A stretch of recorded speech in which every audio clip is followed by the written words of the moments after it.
Captain James Cook. He was an adventurer who bravely sailed the previously uncharted oceans of the world.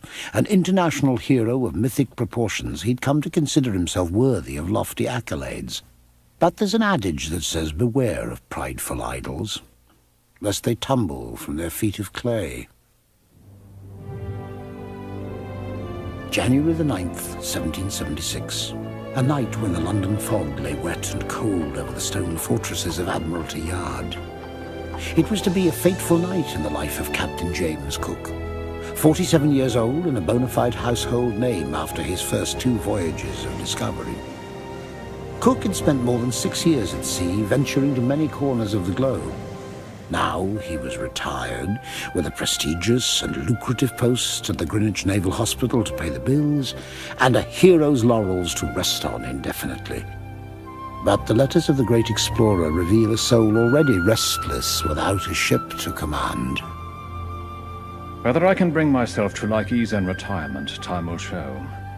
The Resolution will soon be sent out again, but I shall not command her. My fate drives me from one extreme to another. The Admiralty brass had a devious plan in mind for the famed navigator when they invited him to dinner on that blustery winter night. After plenty of robust wine and rich flattery, Cook's first and most loyal supporter, Sir Hugh Palliser, and his newest patron, the Earl of Sandwich, asked the celebrated captain to advise them about an upcoming naval expedition. The search for the legendary Northwest Passage between Europe and Asia.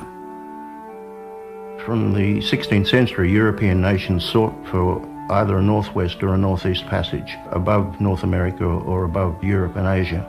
A northwest passage would have greatly cut the sailing time between Europe and China.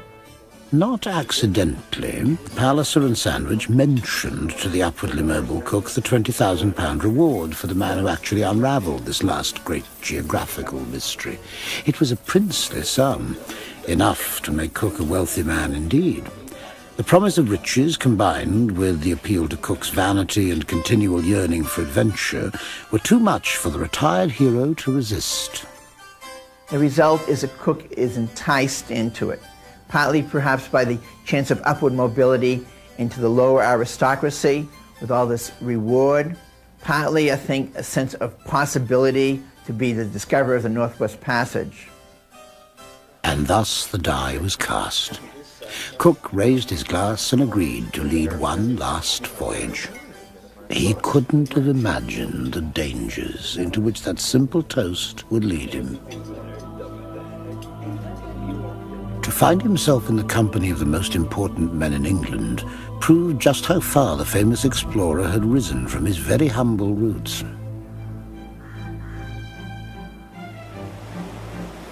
Yet mastery of the sea had seemed to be an indelible part of James Cook's destiny, despite his unassuming boyhood in a tiny Yorkshire village. The son of a humble day labourer, young Cook displayed an early aptitude in mathematics and in language, though he never did perfect his spelling. By his late teens, the ambitious young man was chafing to see the world that lay beyond the boundaries of the wind-swept Yorkshire moors. He wanted adventure, and he wanted to get away from the kind of labourer's work that his father had. At the age of 18, the hardy, 6-foot-tall lad became an apprentice with the Walkers of Whitby shipping firm. Within 5 years, after many a late-night squinting over tedious charts and trigonomic calculations, Cook had taught himself the basics of navigation. His perseverance paid off, and Cook was promoted to mate. He made himself invaluable to his employer, who clearly had plans for his advancement. But young James had other, more ambitious ideas. In 1755, with the looming possibility of the 7 Years' War with France, he joined the Royal Navy as an ordinary seaman. It was an enormous risk, for to become a naval officer in those days depended less on seamanship than on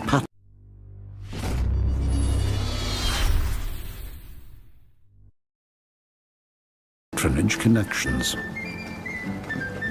But aboard the 6-gun, 400-man Eagle, Seaman Cook would meet a commanding officer who looked for merit rather than breeding in his men.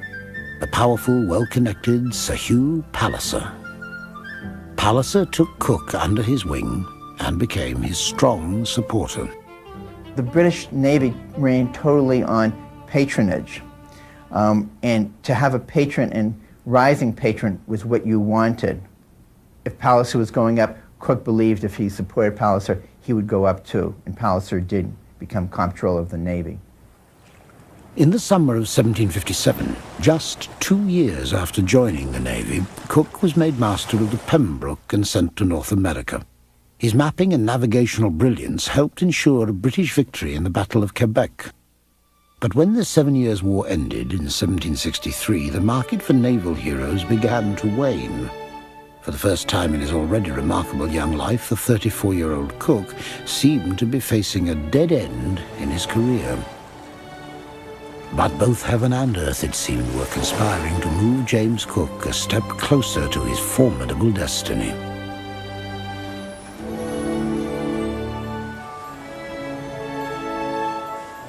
For the leaders of Europe, the Age of Enlightenment heralded the birth of a new era of scientific curiosity and exploration. Astronomers had predicted that the planet Venus would pass between the Earth and the Sun in June of 1769. An accurate observation would make possible the first calculation of the distance between the Earth and the Sun, a breakthrough in celestial navigation and in man's understanding of his place in the undiscovered oceans of the universe. In 1768, the British Royal Society decided to send one of Her Majesty's ships to the South Pacific, deemed a key location to observe this remarkable event. But the Royal Society had a second secret purpose for a Venus expedition, the search for a possible new continent to claim for the king, the mythical Terra Australis. Terra Australis was the name given to the supposed southern continent. It was a product of theoretical geography. It developed out of a sense that the landmass in the northern hemisphere had to be balanced by an equivalent landmass in the southern hemisphere, or else the world would be out of kilter. Alexander Dalrymple, a Scottish gadfly and self-proclaimed adventurer who passionately believed in Terra Australis, campaigned vigorously to the Royal Society to lead the expedition himself. But the Navy wouldn't approve a civilian to command one of its ships. Instead, they chose James Cook, an unknown, common-born navigator. Dalrymple was furious, and from that point on appointed himself Cook's lifelong nemesis. Despite antagonism from Dalrymple, Cook began preparations for his first voyage of discovery. The detail-oriented mariner supervised every step himself in the preparations of his ship, the HMS Endeavour, from the caulking of the hulls to the fitting of her masts and sails. By August of 1768, the Endeavour was bound for Tahiti, thousands of miles away. In addition to the 85 crewmen aboard, several upper-class gentlemen lined the ship's decks. It was common during this era of exploration for wealthy, educated young men to buy their way onto voyages like the Venus expedition. On this trip, young Joseph Banks, an amateur botanist from an influential family, had brought with him an entourage of compatriots, two of them artists, whose goal was to document every detail of this historic trip. The self-educated Cook was inspired by the presence of these active young minds, and he and Banks became fast friends. Banks paid for himself and for a party of scientists and artists to go on the Endeavour voyage, and returned with the greatest collection of natural history ever brought into one country at one time.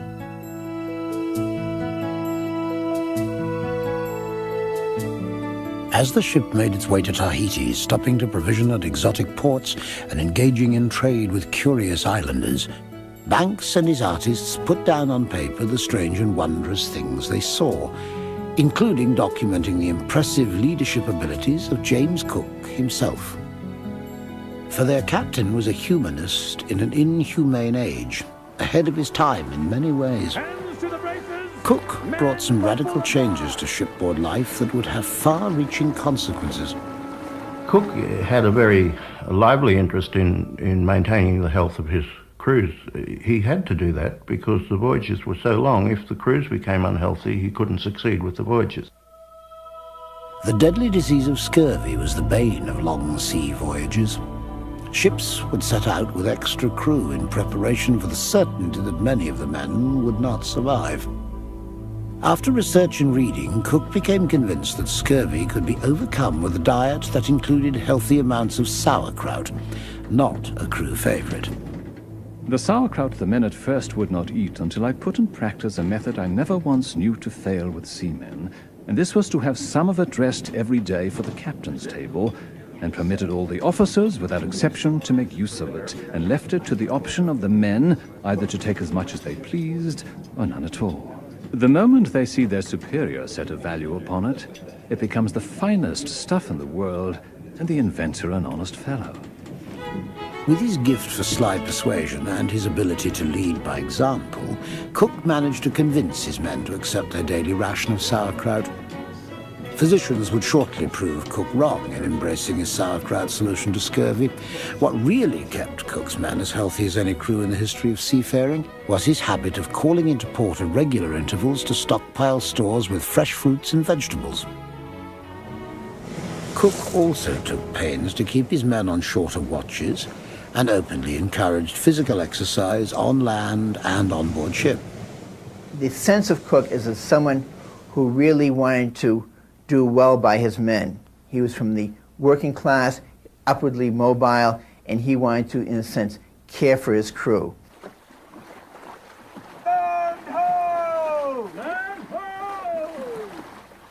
The Endeavour arrived in Tahiti on April the 13th, 1769, after nearly 8 months at sea. Ever industrious and orderly, the British sailors and scientists set up tents, workshops, and the makeshift observatory where they would watch the passage of Venus.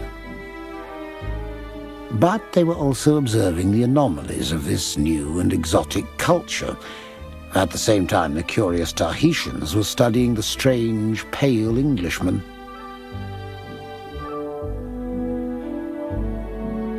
Mindful of the importance of diplomacy, Cook instructed his men to treat the islanders with every imaginable humanity. This was sometimes not a simple matter due to frequent culture clashes. To the Polynesians, freely taking something that belonged to someone else was not considered a crime, while to the English, the islanders were devious thieves. Cook set a new example of dealing with this troubling conflict with an even-handed absence of violence that earned him a peacemaker's reputation.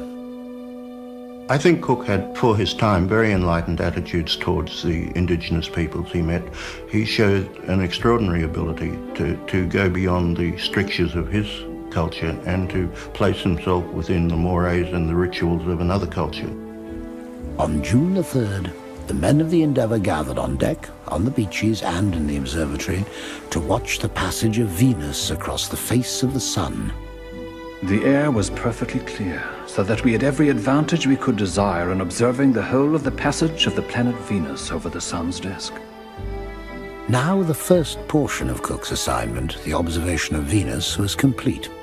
After a tearful send-off from the Tahitians, among whom Cook had become exceedingly popular, he set sail again in search of Dalrymple's elusive Terra Australis.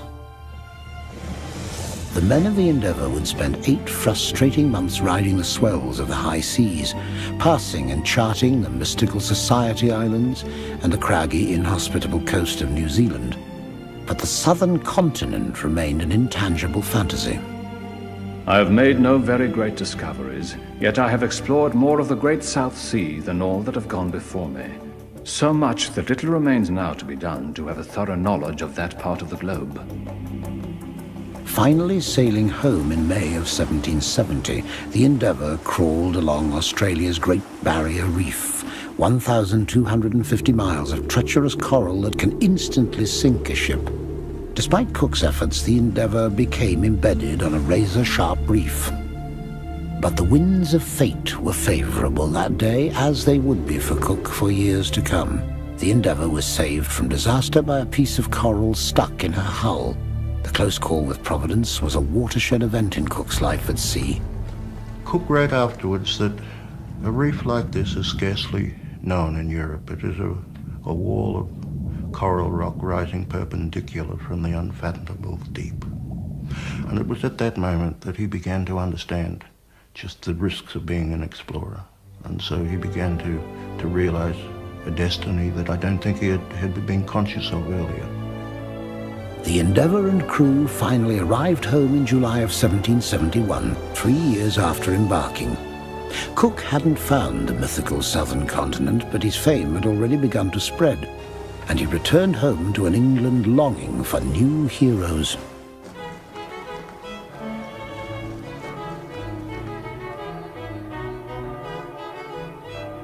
Cook, a working-class boy made good, was tailor-made for idolatry, and he soon found himself besieged by admirers. But Cook's arch-rival, Alexander Dalrymple, was determined to drag the Yorkshire boy down. The jealous Dalrymple insisted that Terra Australis was out there, probably somewhere Cook had failed to go. What was so interesting about the first voyage was not as much what it did, but the potential questions that it raised. It was a tantalizer, a creator of doubt. Was there a southern continent, or was there not? Angered by Dalrymple's assault on his reputation, Cook was eager to redeem himself and put the contentious matter to rest. He proposed another expedition, one he himself would have a hand in planning. To put an end to all diversity of opinion about a matter so curious and important. At the end of the first voyage, he had developed a plan for proving finally whether there was land or not in the southern hemisphere. He would cross parts of the Southern Ocean where no European had been before. The Admiralty embraced the expedition, buying 2 new ships to replace Cook's battered Endeavour, christening them the Resolution and Adventure. The reason for travelling with 2 ships was that if one would be wrecked, then there would be another one to take survivors back home. This was the point made very clearly by the almost wrecking of the Endeavour on the Barrier Reef. Cook set out on his second voyage, determined to enter higher latitudes than any man had ever explored, in search once again of the lost continent of Terra Australis. He looked forward to the adventure with a steadying blend of faith, confidence, and euphoria. When I think of the inhospitable parts I'm going to, I think the voyage dangerous. I, however, enter upon it with great cheerfulness.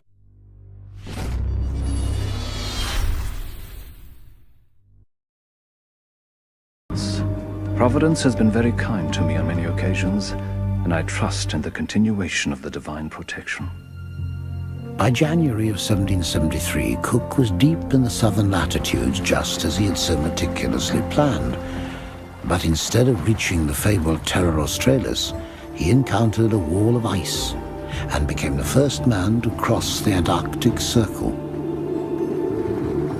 The eerie silence descended over the ships like a curtain. First and middle parts, strong gales attended with a thick fog, sleet and snow, all the rigging covered with ice and the air excessive cold. As the month wore on, Cook stood shivering on the decks of the Resolution as a frigid veil of fog crept menacingly towards the 2 ships. When the fog lifted, there was no sign of the Adventure. Cook ordered the signal guns fired.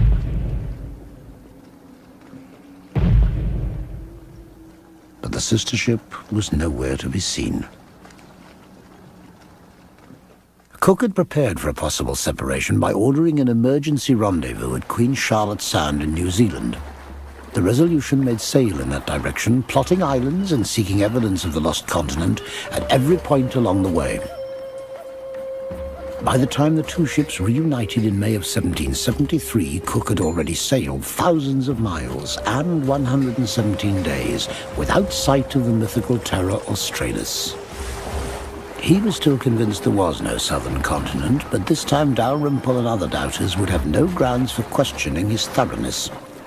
His adventurous spirit drove him onward towards new waters of the South Pacific he hadn't explored on his previous voyage. I must own I have little expectation of making any valuable discovery. Nevertheless, it must be allowed that the sciences will receive some improvement therefrom, especially navigation and geography. My intention is now to go in search of Easter Island, the situation of which is so variously laid down that I have little hopes of finding. Cook had underestimated his own navigational genius. On March the 11th, 1774, he sighted the looming stone monoliths of Easter Island. He briefly refreshed the boats, but the brooding presence of the statuary seemed to portend danger.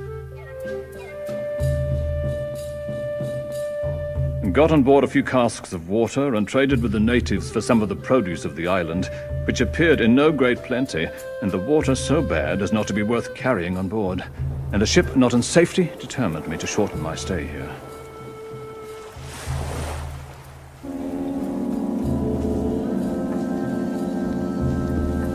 On April the 7th, inhabitants of the Marquesa Islands looked to the horizon with a combination of excitement and fear. There, just off the coast, were two enormous vessels steered by white-skinned strangers, wearing heavy, uncomfortable-looking garments. The Resolution and the Adventure had become the first European ships to reach this distant land in over 200 years. The inhabitants of these isles are without exception as fine a race of people as any in this sea, or perhaps any whatever. The men are tattooed or curiously marked from head to foot, which makes them look dark, but the women, who are but little tattooed, youths and young children, are as fair as some Europeans.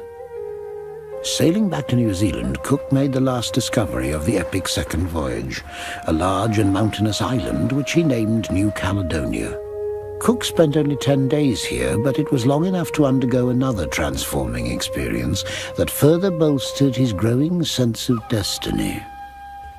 He ate a fish which people told him was very likely to be poisonous, and he was desperately ill for some days and only saved because one of the ship's dogs was sacrificed to make broth for him. But when he recovered, he wanted to go and eat the fish again. It seems to me that this is a sign of his not accepting that there are any impediments to what he can do. By February of 1775, after circumnavigating over half the globe, Cook and his weary men set sail for England by way of Cape Horn.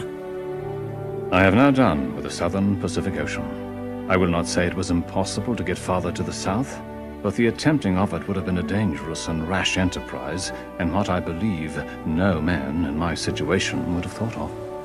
After 3 years and thousands of miles at sea, Cook had finally proven that the southern continent of Terra Australis was nothing but a myth.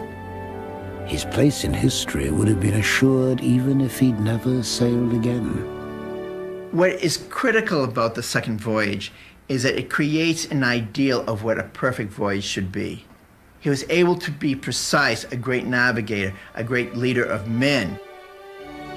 Now the most celebrated explorer of his time, Cook should have been content to bask in the glory of his historic accomplishments and accept the accolades being laid adoringly at his feet. And yet his most daring and dangerous journey still lay ahead.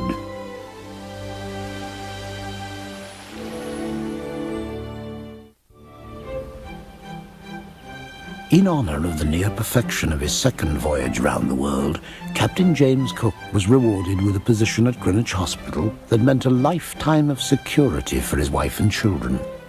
For the humble son of a day labourer, the praise and notoriety must have been satisfying, accompanied by a growing sense of destiny, of having taken his place alongside the greatest explorers of history.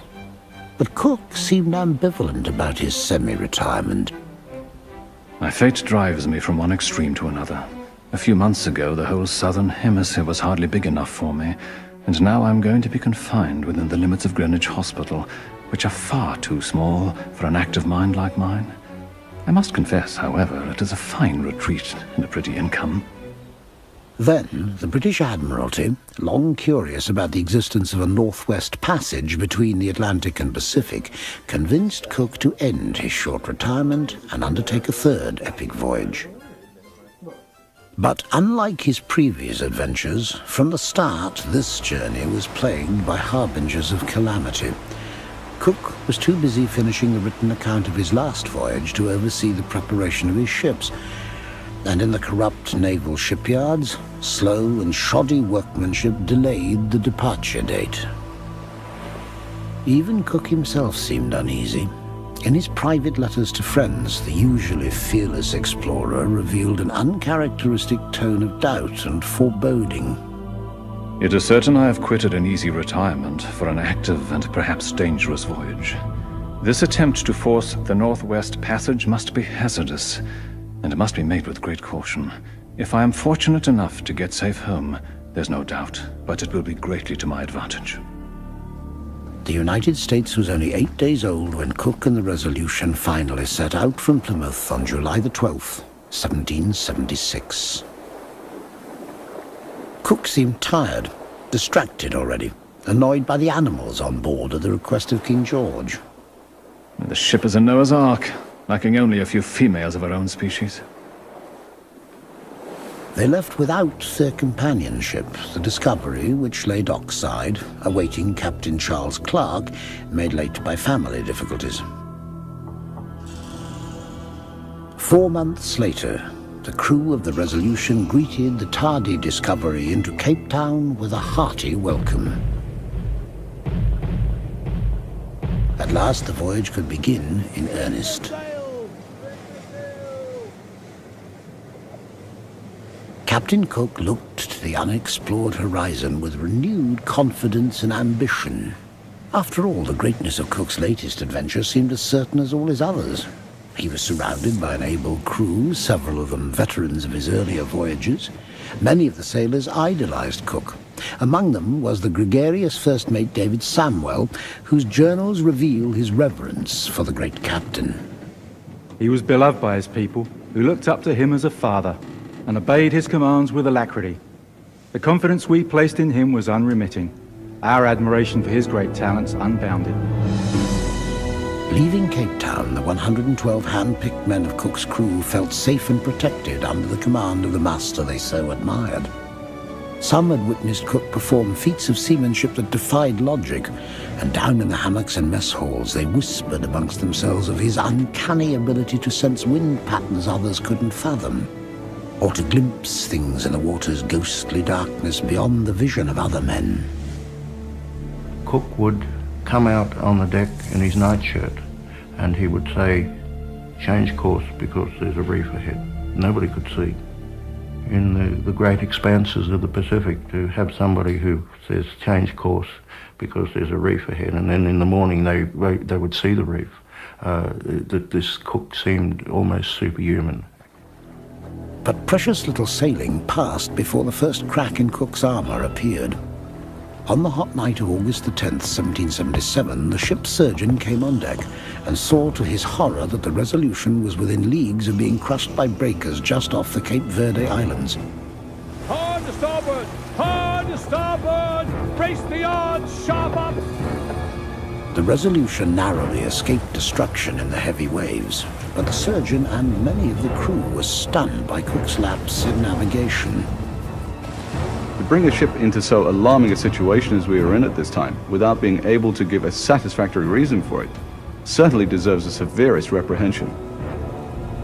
The sloppiness that caused such a shocking near miss was indeed out of character for the perfectionist Cook.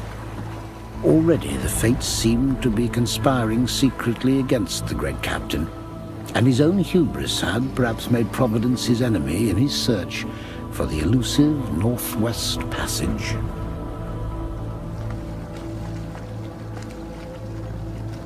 By the summer of 1777, Cook and his companion ship had meandered through the vast expanse of the dreamy blue South Pacific. But faced with mischievous and thieving Polynesian islanders, on this journey Cook responded with uncharacteristic violence. Midshipman George Gilbert noted Cook's savagery in his journals. Captain Cook punished in a manner rather unbecoming, by cutting off their ears, firing at them with a small shot.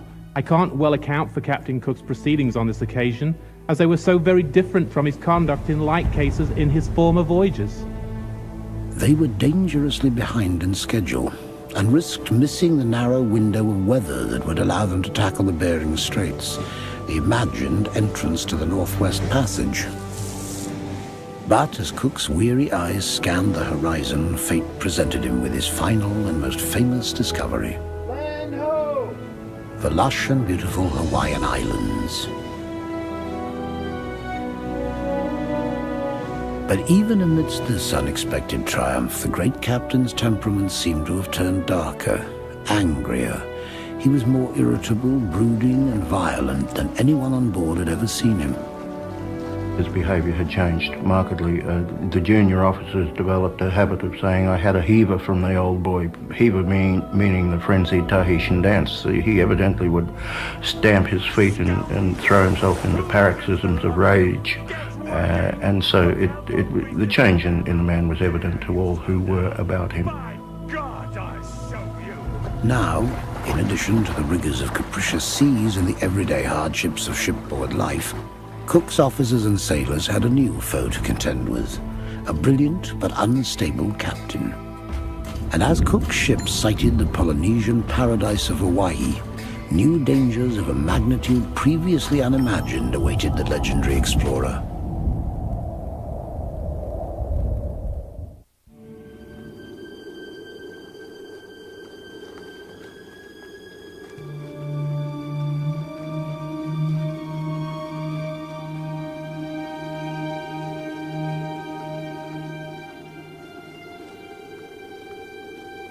By early September of 1778, Captain James Cook found himself thwarted in his quest for the Northwest Passage. Massive ice floes off Alaska blocked his entrance to the upper latitudes. After months of searching, his ships had run so short of provisions that Cook and his men had to eat walrus.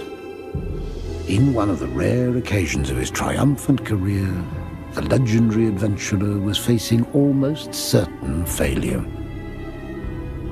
He was seemingly tired, he was probably ill, and circumstances began to get beyond him. Disheartened and close to exhaustion, Cook finally changed his plans. He set a southerly course, preparing to winter in the newly discovered Hawaiian Islands. With his ships repaired and men refreshed, he would try again for the passage in the spring. But as his ships neared Hawaii's Kealakekua Bay, Cook's downcast spirits had occasion to rejoice. The arrival of the Resolution and Discovery prompted a greeting that would have lifted the heart of any weary sailor. Thousands of exuberant islanders in canoes paddled out to meet the English explorers, raising their voices in a joyous welcome song.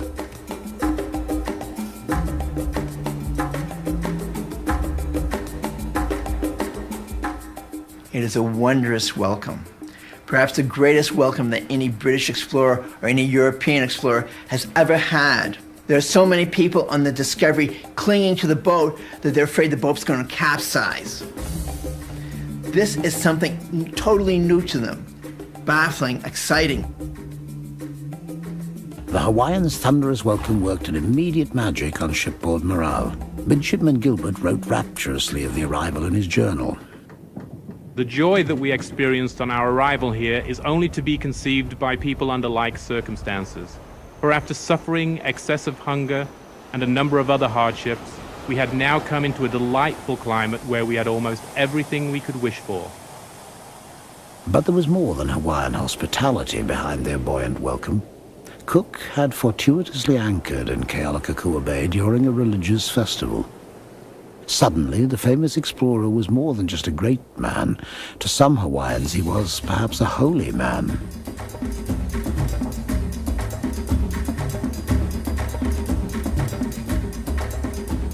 When Cook arrived at Hawaii, he came at the time of the Makahiki, the harvest festival. At this time, Lono, the god of produce and peace, was in the ascendancy. Because the Hawaiian cosmology told them that Lono would arrive in a canoe and make a clockwise progress through the islands, and because Cook happened to come into Kealakekua Bay where the chief temple of Lono was, the Hawaiians considered that he was the incarnation of Lono and that he was arriving at the proper time. Not all of the islanders were convinced of Cook's status as an actual deity, but there were enough coincidences between the circumstances of the English arrival and ancient Hawaiian law to sway many influential island priests. He came in during the middle of the celebration, a ritual made real by an actual human being. The islanders treated Cook with reverence, showering him with food, precious gifts, and honoring him with sacred ceremonies.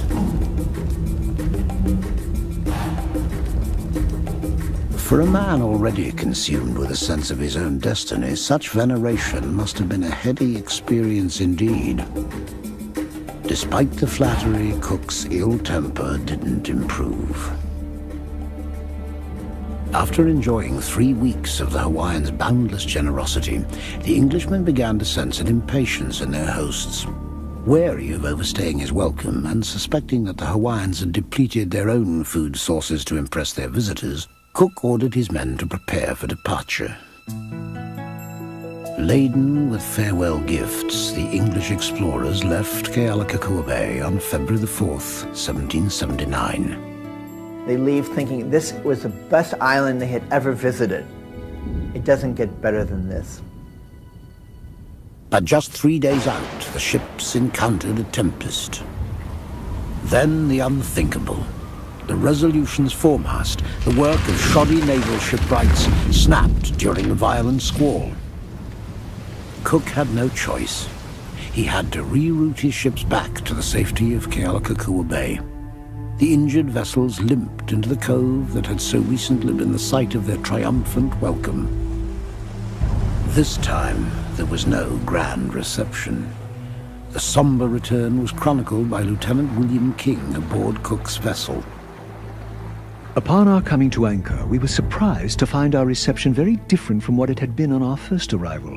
No shouts, no bustle, no confusion, but a solitary bay, with only here and there a canoe stealing close along the shore. Midshipman George Gilbert darkly noted the changed attitude of the islanders towards the returning Englishmen. The natives did not appear to receive us this time with that friendship that they had done before. Our quick return seemed to create a kind of jealousy amongst them with respect to our intentions.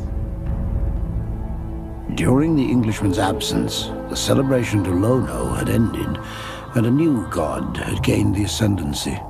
Ku, the god of war and human sacrifice. Cook's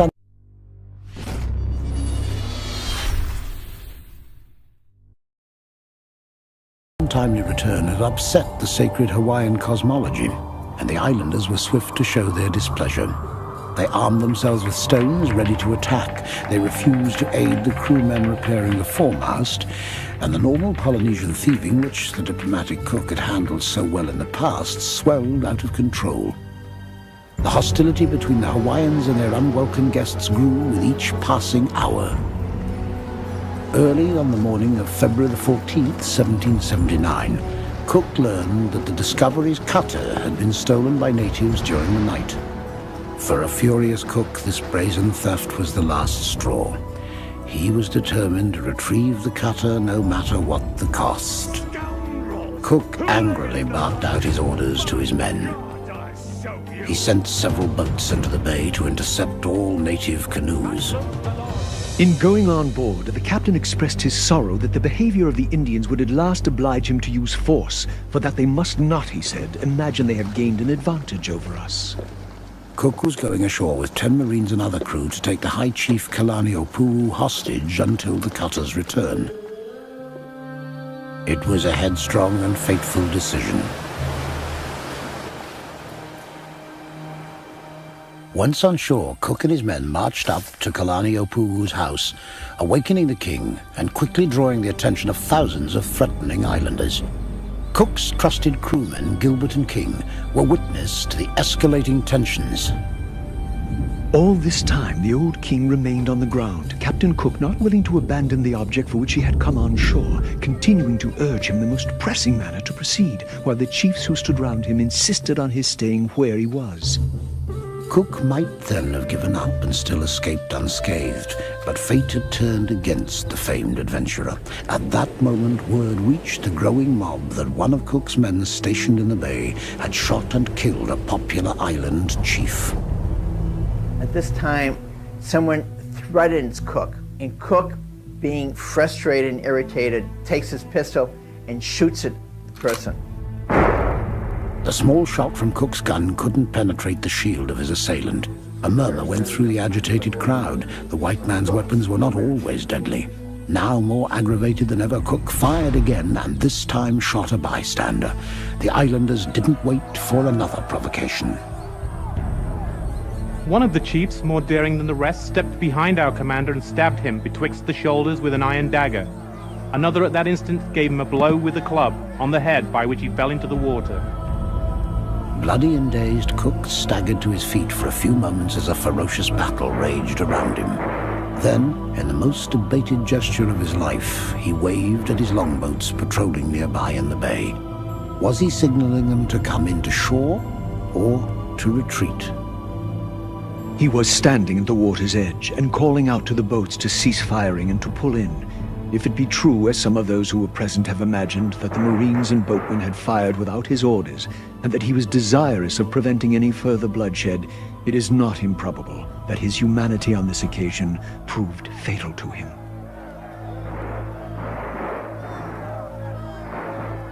His body was immediately dragged on shore and surrounded by the enemy, who, snatching the dagger out of each other's hands, shared a savage eagerness to have a share in his destruction. When the battle ended, the British survivors retreated to their ships while the islanders retrieved the dead. Cook and 4 British Marines and more than 15 Hawaiians lay slain on the shore. A ghostly pall descended over the island, and as the shock of the violence drifted away like gentle waves upon the shore, each side contemplated what the death of Captain Cook had cost them. The British had lost a father. The Hawaiians had lost a god. For 2 quiet, mournful days, the British and Hawaiians eyed each other suspiciously across the expanse of Kealakekua Bay. But on February the 16th, a native canoe slipped through the night's inky darkness towards the British vessels. About 9 o'clock in the evening, some people were discovered paddling very softly to the ships. To our great astonishment, they proved to be 2 of the natives, who had brought with them about 5 pounds of human flesh, which they told us was Captain Cook. Though Cook's mutilation was appalling to the Christian-bred British, Captain Clark recognized the gesture as an offering of peace. The downcast British sailors gave their revered captain a traditional burial at sea.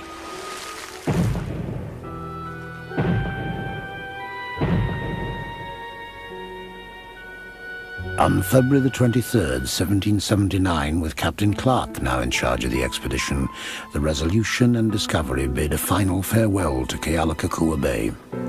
The open seas and another attempt at the Northwest Passage lay ahead of them now, but their despair over the loss of their commander would haunt the rest of the journey. His great qualities are admired beyond anything I can express. I gloried in him, and my heart bleeds to this day whenever I think of his fate.